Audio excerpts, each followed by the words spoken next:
नमस्कार दोस्तों, UP special की क्लासेस में आपका एक बार फिर से स्वागत है। देखिए, इसमें लगभग 6 लेक्चर ऑलरेडी हो चुके हैं, जो कि यूपी स्पेशल से रिलेटेड हैं। आज हम इसका एक नेक्स्ट लेक्चर लेते हैं, जो कि है यूपी डैम्स एंड इरिगेशन, यानी उत्तर प्रदेश में सिंचाई और बांध। ठीक है, तो इसमें सारा हम देखेंगे कि सिंचाई के बारे में सारी डिटेल देखेंगे, और फिर उत्तर प्रदेश में जो कैनाल हैं, उनके बारे में देखेंगे, और उसके बाद फिर हम देखेंगे वन बाय वन उसके उत्तर प्रदेश में कितने डैम हैं, वो सारी चीज़ें देखेंगे। ठीक है, और उसके बाद ये जो एमसीक्यूज हैं, इनको हम वन बाय वन टेकअप करेंगे। तो चैनल को सब्सक्राइब कर लीजिएगा। चलिए हम शुरू करते हैं। इरिगेशन। ठीक है, इरिगेशन का मतलब सिंपल हुआ सिंचाई। तो यहाँ पे जो बात हो रही है वो उत्तर प्रदेश के रिस्पेक्ट में बात की जा रही है, ऑल ओवर इंडिया के रिस्पेक्ट में नहीं है। ठीक है, तो सर्वाधिक सिंचित भूमि वाला राज्य अगर देखा जाए कौन है, तो वो यूपी है।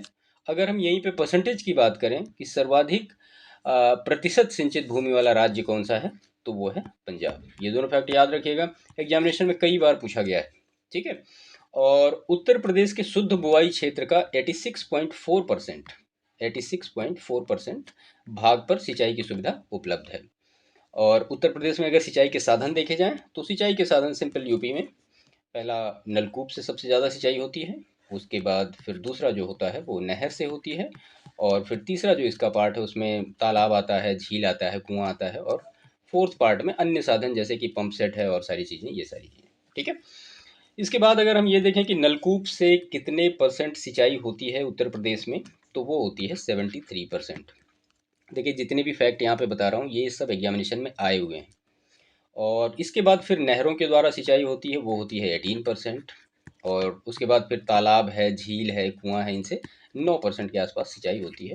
और बाकी इसमें जो बचा वो फिर पंप सेट है या फिर सोलर पैनल है, इससे रिलेटेड इरिगेशन का काम उत्तर प्रदेश में होता है। ठीक है, अगर हम ये देखें कि उत्तर प्रदेश में सर्वाधिक सिंचाई जो उपलब्ध है वो कहाँ उपलब्ध है, तो वो वेस्टर्न यूपी में उपलब्ध है। और सबसे ज़्यादा नहरें भी यहीं पे हैं। सबसे ज़्यादा कैनाल कहाँ पे हैं, वो पश्चिमी उत्तर प्रदेश में हैं। अगर हम देखें कि नहर की सर्वाधिक लंबाई वाला जिला कौन सा है, नहर की सर्वाधिक लंबाई वाला जिला कौन सा है, तो वो रायबरेली है। और उत्तर प्रदेश में नलकूप द्वारा सर्वाधिक सिंचाई सिंचाई कहाँ पे होती है, तो नलकूप द्वारा सब सर्वाधिक सिंचाई होती है मैदानी क्षेत्र में। ठीक है, अब उत्तर प्रदेश को कितने भागों में बांट सकते हैं, इसके लिए हमारा दूसरा लेक्चर है, दूसरा जो सेशन है, उसमें ये बताया गया कि उत्तर प्रदेश का जियोग्राफिकल जो डिवीजन हुआ है वो कैसे हुआ है, कितने पार्ट में उत्तर प्रदेश को हम डिवाइड करते हैं। तो उसके लिए आपको वो वीडियो देखना पड़ेगा, इसके डिस्क्रिप्शन में भी आपको उसका लिंक मिल जाएगा। ठीक है, और अगर ये देखा जाए कि पहला नलकूप उत्तर प्रदेश में कब लगाया गया, तो वो लगाया गया 1930 में। कहाँ लगाया गया, वो लगाया गया मेरठ में। ठीक है, और कुओं के द्वारा सर्वाधिक सिंचाई कहाँ पे होती है उत्तर प्रदेश में, तो वो तराई क्षेत्र में होती है। उसके बाद अगर तालाब के द्वारा देखा जाए सबसे ज़्यादा सिंचाई कहाँ पे होती है, उत्तर प्रदेश के किस भाग में होती है, तो वो पठारी क्षेत्र में होती है। अब पठारी भाग कौन कौन सा है, बुंदेलखंड है, बघेलखंड है। बुंदेलखंड में कितने जिले आते हैं, बघेलखंड में कितने जिले आते हैं, तो ये सारी चीज़ें आपके दिमाग में होनी चाहिए। अगर आपने ये वीडियो नहीं देखा तो आप देखिए उसको, जिसमें जियोग्राफिकल डिवीजन ऑफ उत्तर प्रदेश है, कंप्लीट एक पूरा सेशन है वो। ठीक है, अब हम आते हैं कैनाल ऑफ उत्तर प्रदेश। देखिए, इनसे प्रश्न हमेशा पूछे गए हैं, कैनाल ऑफ यूपी। तो सबसे पहले अगर नहर की बात करें, तो ये है ऊपरी गंगा नहर। ऊपरी गंगा नहर, कहीं कहीं लिखा रहता है ऊपरी गंग नहर। तो इसका उद्गम अगर देखा जाए तो ये होता है हरिद्वार से, उत्तराखंड से। यह आगरा नहर व निचली गंगा नहर को अपना जल प्रदान करती है। ठीक है, तो जो ऊपरी गंगा नहर है वो किसको अपना जल प्रदान करती है, आगरा नहर को। अभी आगे आगरा नहर भी देखेंगे। और उसके बाद फिर निचली गंगा जो नहर है उसमें अपना जल प्रदान करती है। ठीक है, अगर इसके देखें कि इरिगेशन वाला एरिया कौन सा है, इसके मतलब सिंचाई का जो क्षेत्र कौन कौन सा है, तो वो सबसे उत्तर सहारनपुर, मथुरा, एटा, मैनपुरी, मुजफ्फरनगर, मेरठ, बुलंदशहर और गाजियाबाद का कुछ एरिया है। ठीक है, तो इसके बाद फिर दूसरी नहर हम देखते हैं, निचली गंगा नहर। निचली गंगा नहर कब बनी है, 1878 में बनी। और ये कह सकते हैं कि 1872 में इसका निर्माण कार्य शुरू हुआ और 1878 में ये बन गई पूरी। ठीक है, इसका उद्गम कहाँ से होता है, तो ये होता है नरौरा। नरौरा कहाँ पे है, ये बुलंदशहर में, काफ़ी फेमस जगह है। और इससे जो सिंचाई होती है किस किस ज़िलों की होती है, तो उसमें होती है बुलंदशहर है, अलीगढ़ है, एटा है, फिरोजाबाद है, मैनपुरी है और फर्रुखाबाद और कानपुर का कुछ एरिया आता है। ठीक है। इसके बाद हमारी जो तीसरी नहर है वो है मध्य गंगा नहर। मध्य गंगा नहर, इसका जो उद्गम होता है वो बिजनौर से होता है, बिजनौर से। और अगर इससे हम देखें कि सिंचाई का एरिया कौन कौन सा है, तो वो है गाजियाबाद और बुलंदशहर है, मथुरा है और हाथरस है। ठीक है। इसके बाद नेक्स्ट जो हमारी कैनाल है वो है शारदा नहर। शारदा नहर, देखिए यहाँ पे जितनी चीज़ें डिस्कस की जा रही हैं ये एनफ है, इससे ज़्यादा आपको ना तो एग्जामिनेशन में पूछा ही जाएगा और ना मुझे लगता है इससे ज़्यादा आवश्यकता है पढ़ने की। बाकी पढ़ने के लिए तो आप अ, अच्छा खासा पीएचडी भी कर सकते हैं, उससे कोई फ़र्क नहीं पड़ने वाला है। ठीक है, जो चीज़ें आ रही हैं आप सिर्फ उनको पढ़िए, क्योंकि ये ओनली एक एग्जामिनेशन है, इसको क्वालिफाई करिए, जॉब लीजिए, सिंपल सी बात है और इसमें ज़्यादा कुछ नहीं है। तो शारदा नहर की अगर हम बात करें तो ये 1920 से लेकर 1928 तक इसका निर्माण कार्य हुआ। और अगर इसकी कुल लंबाई शाखाओं को मिलाकर देखा जाए कितनी है, तो ये 12,368 किलोमीटर है। उत्तर प्रदेश की सबसे लंबी नहर है ये शारदा नहर। एक बार प्रश्न पूछा गया है। इसका उद्गम कहाँ पे होता है, तो ये नेपाल की सीमा पर होता है। और इसके बाद इसमें लगभग 8 लाख हेक्टेयर भूमि जो है इससे सिंचित होती है। ठीक है। तो ये हो गया शारदा नहर। और इसके बाद फिर लास्ट नहीं है, ये पांचवा है आगरा नहर। अभी हमने ऊपर डिस्कस किया था ना, आगरा नहर। तो इसका उद्गम होता है दिल्ली के ओखला से। तो दिल्ली के ओखला में कौन सी नदी है, जाहिर सी बात है यमुना है। 1874 में इसका निर्माण हुआ। और यह एक इंटर स्टेट कैनाल है, यानी अंतर्राज्यीय नहर है। ठीक है। इसका एरिया कवरअप अगर देखा जाए सिंचाई का कितना, तो वो है फिर दिल्ली है, हरियाणा है, राजस्थान है, उत्तर प्रदेश में मेनली जो वेस्टर्न यूपी का कुछ जिला है वो है। ठीक है। इसके बाद जो नेक्स्ट हमारा कैनाल है वो है पूर्वी यमुना नहर। पूर्वी यमुना नहर। ठीक है। तो इसका जो उद्गम होता है वो सहारनपुर के फैजाबाद स्थान से होता है। फैजाबाद स्थान से पूर्वी यमुना नहर का उद्गम होता है। और फैजाबाद कहाँ पे है, ये सहारनपुर में है। वो फैजाबाद जो जिला फैजाबाद है उसकी बात नहीं कर रहा हूँ फिलहाल, उसका नाम तो अभी अयोध्या हो गया है। और इसका जो निर्माण हुआ वो हुआ 1830 में, 1830 में। इसे उत्तर प्रदेश की सबसे पुरानी नहर कहा जाता है, यानी पूर्वी यमुना नहर को ओल्डेस्ट कैनाल कहा जाता है उत्तर प्रदेश का। 1631 में शाहजहां ने इसका निर्माण कराया और अंग्रेजों ने इसका विस्तार किया। ठीक है। तो ये पूर्वी यमुना नहर के बारे में कुछ फैक्ट थे। इसके बाद फिर है सातवां गंडक नहर। गंडक नहर उत्तर प्रदेश और बिहार की ये संयुक्त परियोजना है। उद्गम कहाँ पे होता है, ये नेपाल में बूढ़ी गंगा नदी से होता है। और इसका जो इरिगेशन एरिया है वो है कुशीनगर, महाराजगंज, गोरखपुर, देवरिया, यानी पूर्वी उत्तर प्रदेश। उसके बाद फिर बिहार में ये एंटर कर जाती है। इसके बाद फिर आठवीं जो नहर है वो हमारी है सरयू नहर। इसका उद्गम कहाँ से होता है, बहराइच से होता है। किस नदी से होता है, घाघरा नदी से होता है। और पूर्वांचल के जिलों में इससे सिंचाई होती है। नेक्स्ट जो हमारा कैनाल है वो है केन। ठीक है, केन नहर।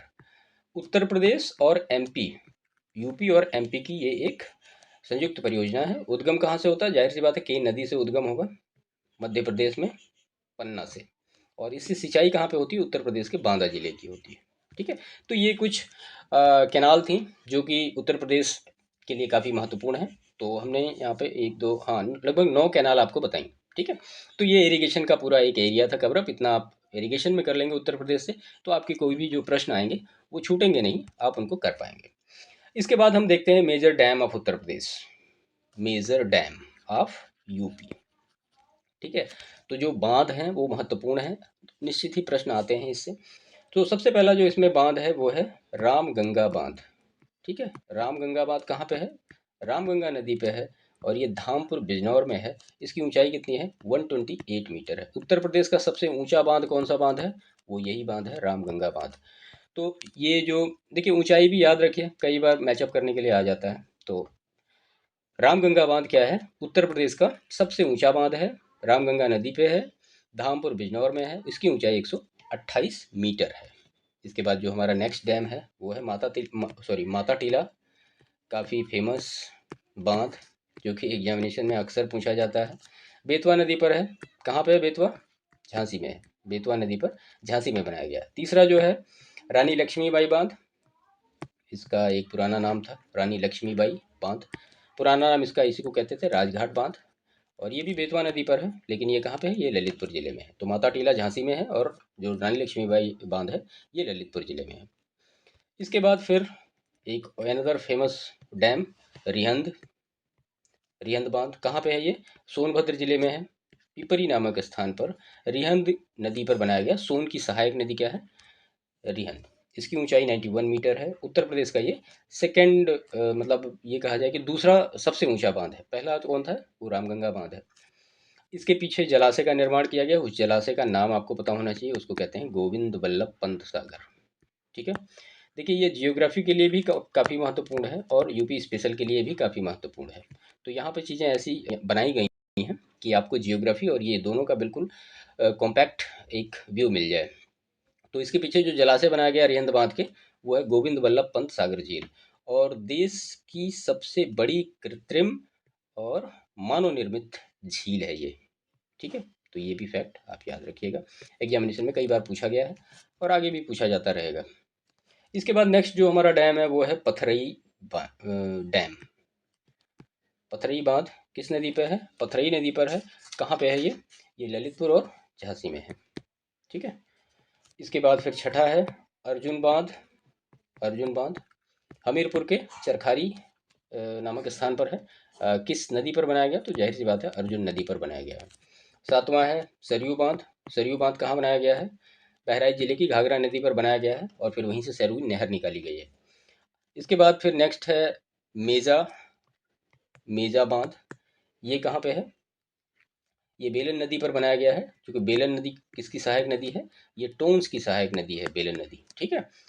मिर्ज़ापुर में बनाया गया है और ये मिट्टी से निर्मित बांध है, ये कंक्रीट का नहीं है, ये याद रखिएगा। इसके बाद नेक्स्ट है चंद्रप्रभा बांध। तो चंद्रप्रभा बांध कहाँ पे है? ये वाराणसी में चंद्रप्रभा नदी पर बनाया गया है, चकिया और चंदौली की सिंचाई के लिए। ठीक है। चंद्रप्रभा वन्यजीव विहार भी है, वो कहाँ है? वो भी चंदौली में है। इसके पीछे वाले सेशन में ये सारी चीज़ें कवर अप हुई हैं। इसके बाद जो लास्ट हमारा डैम है वो है बाणसागर बांध। ठीक है। तो बाणसागर बांध जो है ये यूपी में नहीं है, ये मध्य प्रदेश के शहडोल जिले में सोन नदी पर बनाया गया है। उत्तर प्रदेश, मध्य प्रदेश, बिहार, झारखंड की ये एक कंबाइंड योजना है। इससे जो सिंचाई होती है बाणसागर बांध से, कहाँ कहाँ होती है सिंचाई? तो इससे यूपी के सोनभद्र है, मिर्ज़ापुर है, चंदौली और प्रयागराज है, यहाँ पे होती है। ठीक है। तो ये सारे यूपी से डैम और इरिगेशन से रिलेटेड कुछ पर्टिकुलर फैक्ट थे जो कि आपको जानने चाहिए, जो कि हमने यहाँ पे डिस्कस किए। इसके बाद हम सीधा इसका एमसीक्यू करते हैं और आप जितने भी एमसीक्यू देखेंगे आप ये देखेंगे कि जो भी फैक्ट यहाँ पे क्लियर किए गए हैं उन्हीं से सारे रिलेटेड हैं, आपको इसमें दिक्कत नहीं आने वाली। तो एक बार इनका समरी करते हैं कि हमने अभी तक देखा क्या क्या। देखिए हमने सबसे पहले तो देखा सिंचाई। सिंचाई में हमने देखा उत्तर प्रदेश के बारे में कि उत्तर प्रदेश में सबसे ज़्यादा सिंचाई किससे होती है? नलकूप से होती है। और ये उत्तर प्रदेश में कितना एरिया सिंचित है, तो ये सारी चीज़ें पूरा ओवरऑल हमने देखा। उसके बाद फिर यूपी की पर्टिकुलर कैनाल देखी, जिसमें कि ऊपरी गंगा नहर और निचली गंगा नहर, मध्य गंगा नहर, शारदा नहर, आगरा नहर, पूर्वी यमुना नहर, गंडक नहर, सरयू नहर, केन नहर, इनके बारे में हमने देखा। और फिर यूपी के पर्टिकुलर कुछ डैम देखे इंपॉर्टेंट, जो कि एग्जामिनेशन में आ सकते हैं। उसमें से रामगंगा बांध है, सबसे ऊंचा उत्तर प्रदेश का बांध है। माता टीला बांध है, रानी लक्ष्मीबाई बांध है, रिहंद बांध है, पथरई बांध है, अर्जुन बांध है, सरयू बांध है, मेजा बांध है, चंद्रप्रभा बांध है, बाणसागर बांध है। तो ये सारी हमने देखी। मेजा बांध जो है वो मिट्टी से निर्मित बांध है। तो ये सारी चीज़ें हमने वन बाय वन क्लियर की। अब हम इसके एमसीक्यू को टेकअप करते हैं। तो यहाँ पे सबसे पहला जो प्रश्न दिया गया है कि उत्तर प्रदेश की सबसे बड़ी नहर प्रणाली कौन सी है? तो उत्तर प्रदेश की जो सबसे बड़ी नहर प्रणाली है वो कौन सी है? वो शारदा है। हमने ऊपर डिस्कस किया था शारदा के बारे में। इसके बाद इसका नेक्स्ट प्रश्न है उत्तर प्रदेश में सबसे अधिक लंबाई में नहरें किस जिले में हैं? तो ये भी हमने देखा है अपने डिस्कशन में फैक्ट के। जाहिर सी बात है रायबरेली में सबसे ज़्यादा लंबाई की नहरें हैं। ठीक है। इसके बाद नेक्स्ट प्रश्न है निचली गंगा नहर का निर्माण किस स्थान पर हुआ है? तो निचली गंगा नहर का निर्माण जो हुआ कहाँ हुआ? नरोरा में हुआ है। इसके बाद नेक्स्ट प्रश्न है मध्य गंगा नहर का निर्माण किस जनपद में हुआ? देखिए थोड़ा टाइपिंग मिस्टेक है, इसके लिए मैं क्षमा चाहता हूँ। कोशिश की जाती है पूरी, लेकिन फिर भी गलत हो जाता है, तो आप लोग इसके लिए माफ़ करिएगा हमें। मध्य गंगा नहर का निर्माण किस जनपद में हुआ है? तो मध्य गंगा नहर का निर्माण जो हुआ है वो हुआ है बिजनौर में। इसके बाद पांचवा प्रश्न है उत्तर प्रदेश की सबसे पुरानी नहर कौन सी है? ठीक है। तो उत्तर प्रदेश की जो सबसे पुरानी नहर है वो डिस्कस हुआ ही है, यमुना नहर है। इसके बाद नेक्स्ट प्रश्न है निम्न में से कौन सी नहर अंतर्राज्यीय नहर है, यानी इंटर स्टेट कैनाल कौन सी है? तो ये भी हमने देखा है, इंटर स्टेट जो हमारी कैनाल है वो है आगरा नहर। ठीक है। इसके बाद नेक्स्ट प्रश्न है क्वेश्चन नंबर 7, निम्न में से कौन सी नहर उत्तर प्रदेश व मध्य प्रदेश की संयुक्त परियोजना है? तो उत्तर प्रदेश और मध्य प्रदेश की संयुक्त परियोजना कौन सी है? केन नहर है, जो कि डिस्कस हुआ है ऊपर। उसके बाद नेक्स्ट प्रश्न है, माता टीला परियोजना किस नदी पर है? तो माता टीला परियोजना के बारे में भी डिटेल किया गया है, बेतवा नदी पर है। देखिए ऐसा नहीं है कि मतलब ये प्रश्न पूछे नहीं गए हैं। अब अगर माता टीला की बात करें तो ये कई बार आया है। मतलब यूपी पीसीएस में पूछा गया है, यूपी के एलडीए यूडीए ये सारे एग्जामिनेशन में पूछा गया है। ठीक है। इसके बाद नेक्स्ट प्रश्न है, उत्तर प्रदेश में निम्नलिखित में से सबसे ऊंचा बांध कौन सा है? ठीक है, तो सबसे ऊंचा बांध कौन सा है? आपके दिमाग में आ रहा होगा, रामगंगा बांध। और दूसरा सबसे ऊंचा कौन सा बांध है? तो वो रियंद बांध। 91 मीटर की लंबाई है इसकी। इसके बाद नेक्स्ट प्रश्न, निम्न में से कौन सा सुमेलित नहीं है? ठीक है, तो आपको ये बताना है कि इसमें से सुमेलित कौन सा नहीं है। तो राजघाट जो बांध है ये यमुना पे नहीं है, बाकी रानी लक्ष्मीबाई बेतवा पे है, रिहंद रिहंद नदी पे है, और माता टीला बांध बेतवा नदी पर है। ठीक है। और इसके बाद नेक्स्ट प्रश्न है, रानी लक्ष्मीबाई बांध किस नदी पर बना है? तो खैर अभी हमने ऊपर देखा ही है, रानी लक्ष्मीबाई बांध बेतवा नदी पर बना है। इसके बाद नेक्स्ट प्रश्न है, गंडक सिंचाई परियोजना किन प्रदेशों की एक संयुक्त परियोजना है? तो गंडक उत्तर प्रदेश और ये उत्तर प्रदेश और बिहार की संयुक्त परियोजना, एमपी की नहीं है, यूपी और बिहार की एक संयुक्त परियोजना है। कौन सी? गंडक परियोजना। इसी से नारायणी नहर निकाली गई है बिहार में। इसके बाद नेक्स्ट प्रश्न है, उत्तर प्रदेश में सिंचाई का मुख्य साधन है? तो यहाँ पे 4 साधन दिए गए हैं, आपको बताना है कि कौन कौन से मुख्य साधन है अकॉर्डिंग टू, मतलब घटते हुए क्रम में यहाँ पे चीज़ें की गई हैं। ये प्रश्न यहाँ पे छूट गया, लिखा नहीं गया है, अवरोही क्रम में आपको बताना था। ठीक है, अवरोही क्रम में। तो यहाँ पे सबसे ज़्यादा नलकूप, फिर नहर, फिर तालाब, कुएं, और फिर अन्य साधन। ऑप्शन बी करेक्ट होगा। इसके बाद नेक्स्ट प्रश्न है, गोविंद बल्लभ पंत सागर कहाँ अवस्थित है? तो गोविंद बल्लभ पंत सागर कहाँ पे अवस्थित है? आपके दिमाग में आ रहा हो, सोनभद्र जनपद में। ठीक है। इसके बाद नेक्स्ट प्रश्न है, पूर्वी यमुना नहर का कार्य किस मुगल बादशाह ने प्रारंभ करवाया था? तो पूर्वी यमुना नहर का जो निर्माण था वो शाहजहां ने प्रारंभ कराया था। इसके बाद माता टीला बांध किस राज्य में स्थित है? तो माता टीला बांध बेतवा नदी पर है। किस राज्य में स्थित है? तो ये उत्तर प्रदेश में, जाहिर सी बात है, स्थित है। नेक्स्ट है, बेतवा नहर किस स्थान से निकलती है? तो बेतवा नहर किस स्थान से निकलती है? तो वो परीक्षा से निकलती है, परीक्षा है ये, परीक्षा। ठीक है। इसके बाद नेक्स्ट प्रश्न है, उत्तर प्रदेश में परीक्षा बांध किस नदी पर बनाया गया है? तो ये जो बनाया गया है ये बेतवा नदी पर बनाया गया है। नेक्स्ट प्रश्न है, राजघाट बांध एवं नहर परियोजना उत्तर प्रदेश एवं मध्य प्रदेश सरकार के बराबर बराबर सहयोग से चलने वाली संयुक्त परियोजना है जो कि बनाई गई है, तो बनाई जा रही है, सॉरी, तो ये बनाई जा रही है बेतवा नदी पर।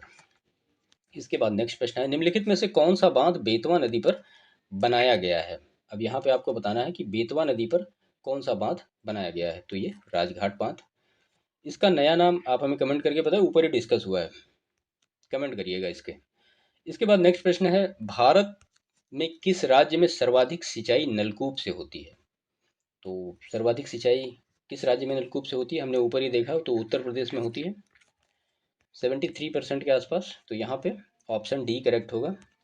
ठीक है। इसके बाद नेक्स्ट प्रश्न है, उत्तर प्रदेश एवं मध्य प्रदेश राज्यों की संयुक्त राजघाट नदी घाटी परियोजना स्थापित की गई है, तो वो किस नदी पर की गई, ये पूछा गया है। तो ये जो की गई है ये बेतवा नदी पर। इसके बाद नेक्स्ट प्रश्न है, अर्जुन बांध नहर से लाभान्वित जिला है?